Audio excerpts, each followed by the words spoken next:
Have you ever broken down? Well, I'm professional at breaking down. I break down all the time. Hey babe, I broke down again. Hey boss, I'm gonna be late today. Hey bro, I just ran out of gas. Can you come get me? No. In this video, we're gonna talk about how to break down safely.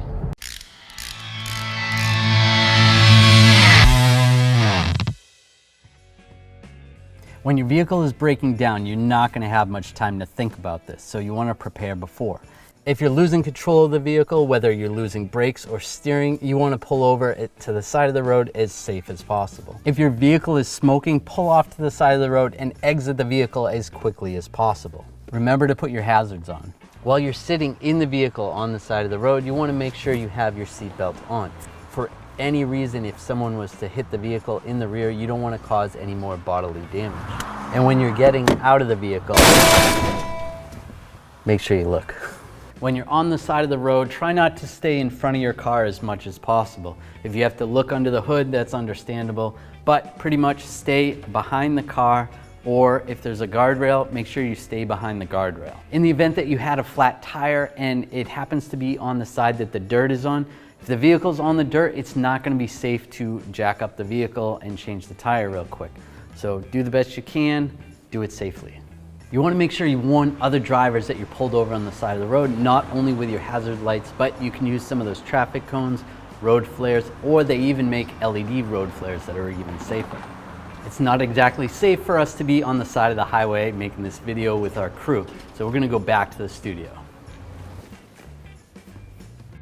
If you notice that your car starts stumbling, almost like it's not shifting properly, and you have no power, take a look at your gas gauge, you're probably running out of gas.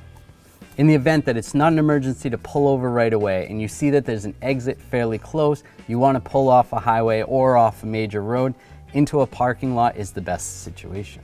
When you're checking under your hood, if you see smoke or steam coming from under the hood, be very careful when you go to open it.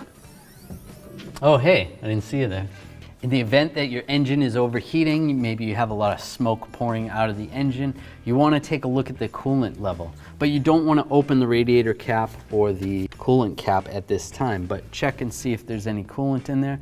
You could sit on the side of the road, let it cool down, and if you have access to any water, you could fill it up with water temporarily. But make sure you flush the system eventually or you're going to have problems. If your engine's running rough, some of the things you can look at is the snorkel.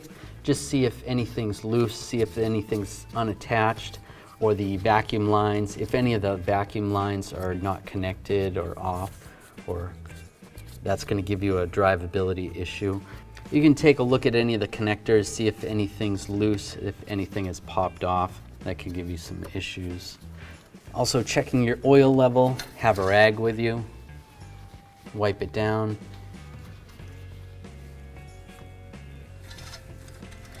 Put it back in and take a look at it. Make sure that's up to par. I know it doesn't seem like it would be realistic that the oil level would cause a drivability issue, but with some of the newer vehicles that have VVT solenoids, the oil level is crucial. If they're not getting the right amount of oil, they're going to give you problems. Power steering fluid, you want to check that. If the power steering seems like it's not working or it's whining a lot, check that level and top it off if possible. In most vehicles, if you don't have power steering fluid, you can actually use transmission fluid.